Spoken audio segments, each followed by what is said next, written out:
ଆରେ ଗୀତା ଏ ବେଦ କହିଲେ ଗୁରୁଙ୍କ ବିପକ୍ଷରେ ଯୁଦ୍ଧ କଲେ ଆଜ୍ଞା ନରକରେ ପଡ଼ିବା। ଏଇଟା ଆପଣମାନଙ୍କର ଗୀତା ଏ ବେଦ ପ୍ରମାଣ କଲେ। ରାମଚରିତ ମାନସ କଣ କହିଲେ? ଦେଖନ୍ତୁ ଆଜ୍ଞା ତାର ନୀତି ଶିକ୍ଷା ରାମଚରିତ ମାନସ କଣ କହିଲେ? କହିଲେ ଗୁରୁଙ୍କ ବିପକ୍ଷରେ ଯୁଦ୍ଧ କଲେ ନରକରେ ପଡ଼ିବ। କେମିତି? କହିଲେ ଯୋ ଜନ ଗୁରୁ ଷଠ ଈଶା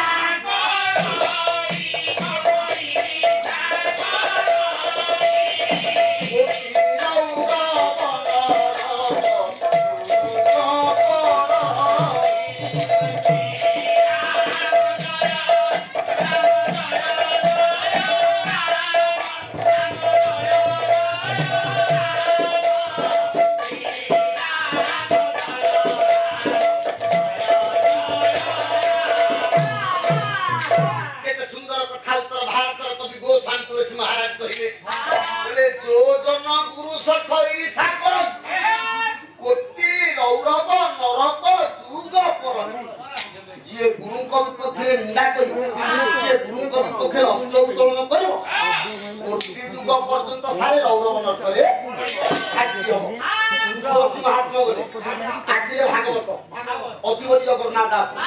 भागवत कौन कहले? कहले संग्राम करी गुरु बध अब से करे काको हे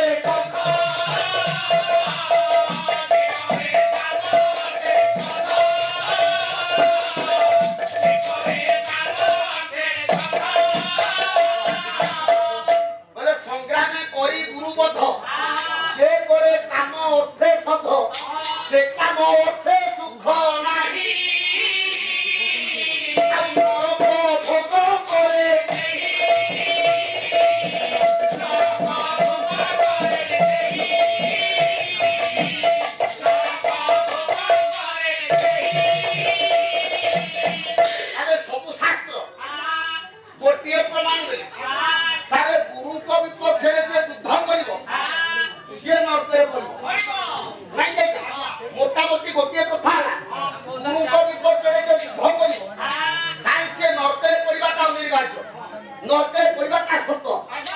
भगवान कृष्ण के निकट अर्जुन करपत्र करिले कहले प्रभु जो गुरु मो विपक्षे युद्ध अवतीर्ण होइछंती मु केमिति मो पूज्य गुरु को विषय विपक्षे युद्ध करिबि प्रभु मु युद्ध करि पारिबिनी तथापि अर्जुन मनरे जो संदेह थिला जो मोह जात होइथिला अर्जुन को कृष्ण बुझेले कहले अर्जुन मु तम गुरु को सहित युद्ध करबा को कहू ए गुरु को देह जो आत्माटा हे अर्जुन ए आत्माटा तुम मारि पाइबो आपन को देह जो आत्मा मो देह से आत्मा आपन को एक देव सर्वभूत गुण जाति सर्वभूतांत आत्मा गोटिए मात्र देवता समस्त आत्मा भितर आज्ञा अच्छी एठी कृष्ण बुझेले कहले हे अर्जुन ये गुरुदेव द्रोण को देहरे जो आत्मा तम देहरे मध्य से आत्मा ताले अर्जुन तमे जो द्रोण को विपक्ष युद्ध करिबोनी बोली कहूछ ये द्रोण को देहरे थिबा आत्माटा तमे मारि पाइबो कि केते सुंदर कथा है तले द्रोण को देहरे आत्माटा तमे मारि पाइबो कि मारि पाइबो काहे कि आत्माटा को केही मारि पाइबेनी आत्मार जन्म नाही कि मृत्यु नाही सेई गीता भगवत गीता सुंदर कथा कहि कहले नैन छिन्दन्ति शस्त्राणि नैन दहन्ति पावक नैन केजन्ते ताप न शोषयते मारुत कहले नैन छिन्दन्ति शस्त्राणि बाबा आत्माटा अस्त्र छिड़े पाइब नैन दहन्ति पावक जल पुड़े पाइब न कहले केदयन्ते ताप अग्नि पोड़ी पाइब न शोषयति मार्ग बोले पवन अरे पवन काटी उड़े पाइब आत्माटा एमिति गोटे जिनिस अस्त्र छिड़े पाइब वायु उड़े पाइब जल बुड़े पाइब अग्नि पोड़ी पाइब काहिंकी कारण कोन आ गोटे श्लोक कहले किए से व्यास मु या गीता कथा के कहू ताले आत्माटा ପତ୍ର ଛିଡ଼େଇ ପାରିବ କାହିଁକି ଜଳ ବୁଡ଼େଇ ପାରିବ ଗୀତା ଆଉ ଗୋଟେ ଶ୍ଲୋକ ଆତ୍ମାର ପ୍ରମାଣ ଦେଲେ ଯଥା ବିହାୟ ନବାନି ଗୃହାତି ମରୋପରାଣୀ କଥା ଶରୀରାଣୀ ବିହାୟ ନାଇଁ ନାରୀ ସଂଜାତି ନବାନି ଦେଇ ମୋ ସାର୍ ମାନେ ଆପଣ ଗୋଟିଏ ପୋଷାକ ଆଜ୍ଞା ପିନ୍ଧିଛନ୍ତି ଏ ପୋଷାକଟା ପୁରୁଣା ହେଇଗଲା ପରେ ଏ ପୋଷାକଟା ଚିରିଗଲା ପରେ ଆପଣ ଆଉ ଗୋଟେ ପୋଷାକ ପରିଧାନ କରୁଛନ୍ତି ଠିକ ଆମ ଦେହ ଠିକ ଯେମିତି ଆମ ଦେହଟା ହଉଛି ଗୋଟିଏ ପୋଷାକ ମୋ ସାର୍ ଆମ ଦେହଟା ହଉଛି ଗୋଟିଏ ପୋଷାକ ଏ ପୋଷାକଟାକୁ ପିନ୍ଧିଛି କିଏ ଦେହ ରୂପକ ପୋଷାକଟା ପିନ୍ଧିଛି କିଏ ନା ଆତ୍ମା ତେଣୁ ପୋଷାକଟା ପୁରୁଣା ହେଇଗଲେ ଆପଣ ଯେମିତି ନୂଆ ପୋଷାକ ପିନ୍ଧୁଛନ୍ତି ଏ ଦେହ ପୋଷାକଟା ପୁରୁଣା ହେଇଗଲେ ଏ ଆତ୍ମା ରୂପକ ପୁରୁଷ ବା ଆତ୍ମା ପୁରୁଷ ଆଉ ଗୋଟେ ପୋଷାକ ଆଗେ ପିନ୍ଧିବ ଭାଗବତ କଣ କହିଲେ ପ୍ରାଣୀ ଯେପରି ଜୀର୍ଣ୍ଣ ବର୍ଷ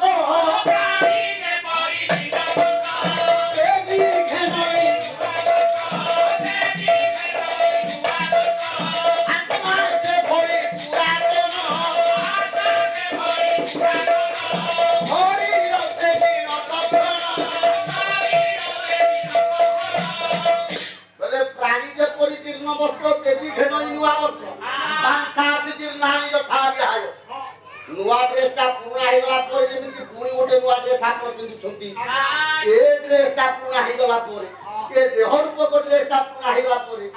ଏ ଆତ୍ମା କଣ କରେ ନା ପଶଇ ନୂତନ ଶରୀରେ ବାସ କରଇ ଇଚ୍ଛା ସେ ଆତ୍ମାଟା ପୁଣି ଗୋଟେ ଶରୀରରେ ଯାଇକି ପ୍ରବେଶ କରେ ହେ ଅର୍ଜୁନ ଆତ୍ମା ହେଉଛି ଅବିନାଶୀ ଆତ୍ମାର ଜନ୍ମ ନାହିଁ କି ମୃତ୍ୟୁ ପୁଣି ଅର୍ଜୁନଙ୍କ ମନରେ ପ୍ରଶ୍ନ ହେଲା କହିଲେ ପ୍ରଭୁ ଆପଣ ଯୋଉ ଆତ୍ମା କଥା କହିଲେ ସେ ଆତ୍ମାଟାକୁ ମତେ ଟିକେ ଦେଖେଇ ଦିଅ ମୋ ସାର୍ ମାନେ ଆପଣ ଏତେ ସଂଖ୍ୟାରେ ବସିକି ପାଲା ଦେଖିଛନ୍ତି ଆତ୍ମାକୁ କିଏ ଦେଖିଛନ୍ତି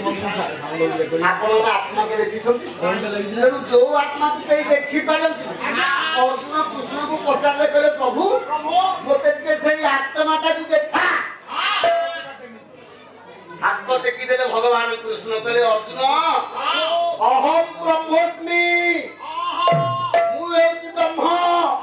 ମୁଁ ହେଉଛି ଆତ୍ମା ମୁଁ ହେଉଛି ସଚରାଚର ଜୀବ ଜଗତର କର୍ଣ୍ଣଧାର ମୋ ଠାରୁ ଉତ୍ପତ୍ତି ମୋ ଠାରୁ ସ୍ଥିତି ମୋ ଠାରୁ ବିଲୟ ଭଗବାନ କୃଷ୍ଣ ହାତ ଟେକି ଦେଲେ ନା କହିଲେ ପ୍ରଭୁ ଆପଣ ଯଦି ଆତ୍ମା କୃଷ୍ଣଙ୍କୁ ଅର୍ଜୁନ ପଚାରିଲେ କହିଲେ ପ୍ରଭୁ ଆପଣ ଯଦି ଆତ୍ମା ଆପଣଙ୍କ ପ୍ରକୃତ ରୂପଟା ମତେ ଟିକେ ଦେଖା ବହୁତ କଥା ତ ଗୀତା ଭିତରେ ଆଲୋଚନା ହେଇଛି ଅର୍ଜୁନ କହିଲେ ଆପଣ ଯଦି ଆତ୍ମା ଏ ଧର୍ମ ନିରଞ୍ଜନ ନାରାୟଣ ତମ ରୂପଟା ମତେ ଟିକେ ଦେଖେଇବ ଯଦି ରୂପ ନ ଦେଖେଇବ ଅର୍ଜୁନ କହିଲେ ପ୍ରଭୁ ମୁଁ ଯେତେବେଳେ ଯୁଦ୍ଧକୁ ଅବତୀର୍ଣ୍ଣ ହେବି ମୋ ରୂପଟା ଅଲଗା ପ୍ରକାରିଆ ରୂପ ଏଇ କାହାକୁ ତୁ ବୁଢାକୁ କିଛି କହନି ତାଙ୍କ ଦଳରେ ଟୋକାଳିଆ ଗୁଡାକ ସବୁ ଅଛନ୍ତି ମୋ ଦଳରେ ସବୁତକ ବୁଢା ଖାଲି ଜଣେ ଖାଇଦେଲା ବୁଢା ଆଜ୍ଞା ଝିଅ ବାହାଘର କରିକି ନାତି ନାତି ମାନେ ଦେଖିଲେ ମିଛ କଥା ନୁହଁ କେବଳ ଜଣକୁ ଛାଡି ତେଣୁ ହେ ବଡ ଜ୍ଞାନେନ୍ଦ୍ର ପୁଙ୍ଗବ ଅର୍ଜୁନ କହିଲା କହିଲା ପ୍ରଭୁ ଆପଣ ଯଦି ଆତ୍ମା ଆପଣଙ୍କ ରୂପଟା ଟିକେ ମତେ ଦେଖା ଭଗବାନ କୃଷ୍ଣ ଅର୍ଜୁନକୁ ରୂପ ଦେଖେଇଲେ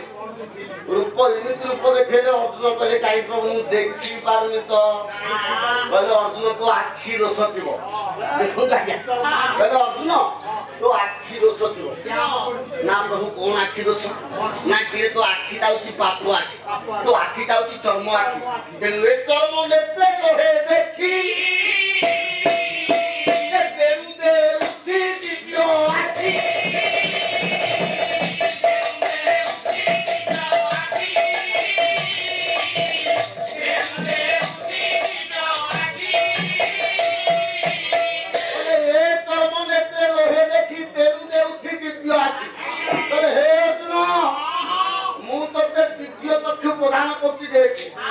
प्रथम थर अर्जुन देखी पार्लानी द्वितीय थर जिते द्वितीय चक्षु प्रभु प्रदान कले अर्जुन देखिला कौन देखिला गीता गीता सुंदर श्लोक कथा कहूँ मुझे मुझे सारे कथा कहली निरंजन बाबू आइले कहे भाई तुम ये छाड़ी देखी पलैल मुझा छाड़देवी मो बापा मैंने अच्छा गीता करूँ घरे घरे गीता को आप छाड़देवे गीता गीता गीता ভগবান কৃষ্ণ দেখেইলে বিশ্বরূপ তাহলে বিশ্বরূপটা কেমিতিয়া প্রথমে স্বরূপ টিকে আপনার নিকটরে মঙ্গলাচরণ মাধ্যমে পাঠ করুন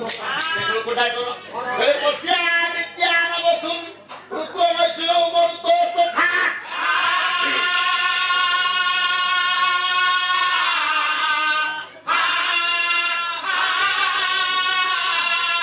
বহুন্যং দুষ্ট পূর্বাণী পশ্যা চর্চানি ভারত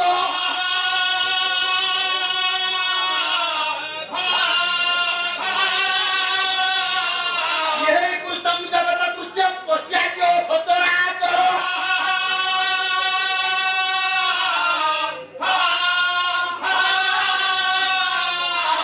मम देहे गुडाके छो दत्तान्यं चस्तुमि छोटी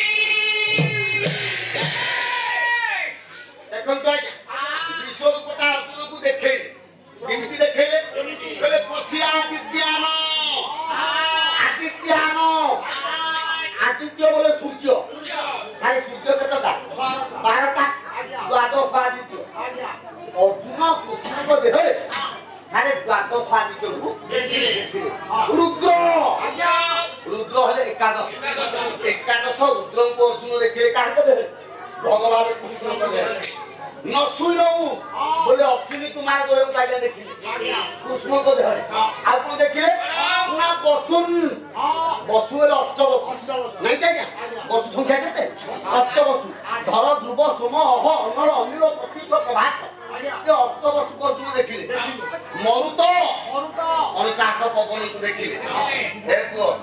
एमिति अनेक जिनिस को देखिले असंख्य सूर्य असंख्य चंद्र असंख्य पवन ब्रह्म संशोधन तुलसीदास कहि गीता कथा को अनुवाद कले किए आपण मान को तुलसीदास बोले अगणित विश्वास शिव दत्तुराम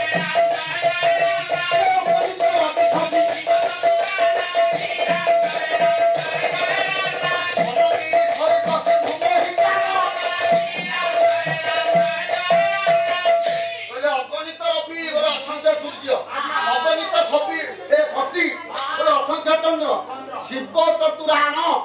चतुरान क्या क्या चतुर आनन दस्य सह चतुरान सहाते बहु प्रिय समास आज्ञा चारिटा मस्तक जहांकर कार नाम ब्रह्मांकर अर्जुन ब्रह्मांक देखिला असंख्य सूर्य देखिला असंख्य चंद्र देखिला देखि सारिया परे केमिति अनेक रूप प्रभु देखै सारिया परे परपत्र लेडी देला अर्जुन प्रभुकर सेई विश्व रूप को देखि भगवान का पदार्थ रे अर्जुन शरणापन्न होला शरणापन्न हेछि देखो शरणापन्न हे सारिया परे प्रभु अर्जुन को पराजित कले युद्ध पे नीति शिक्षा दे आगे छाड़ी तो हबो एथि मंगलाचरण का शेष करी तेनु हे मोर ज्ञानेन्द्र पुंग पुनी एथु युद्ध आगे आरंभ हो युद्धटा केमिति हबो मंगलाचरण सहिला पर आपण मान करी आपण करी तेनु हे मोर ज्ञानेन्द्र पुंग सेई विश्व भगवान सत्यनारायण ए ग्रामर ग्राम देवती मां राईमुलियारी एवं बाबा कपिलेश्वर महादेव समस्त देवादेवी मध्य आस्थान उपरे विराजमान करी पार्लामेंट्रिक होइतिबा आयुष्मान पुत्र कुमर 50 वर्ष परमायु गठन करिया संगे संगे तांको सहपरिवार वर्गक मध्य रिस्तारित खंडन करी जला पथरे पुष्प वृष्टि करी उपस्थित होइतिबा दुरागत कला प्रेमी साहित्य लागि अखंडित पंडित वर्ग मानकर मो मातृस्थानिया मां भौणी मानकर मो छोट छोट गुणाटी पुरुष मानकर ये ग्रामर ये पंचायत ये ब्लॉक ये जिला राज्य देशर विश्वर विश्वकर्ता नारायण मंगल विधान करी कोरोना महामारी को दूरीभूत कर बोर्ड प्रमाण देखबा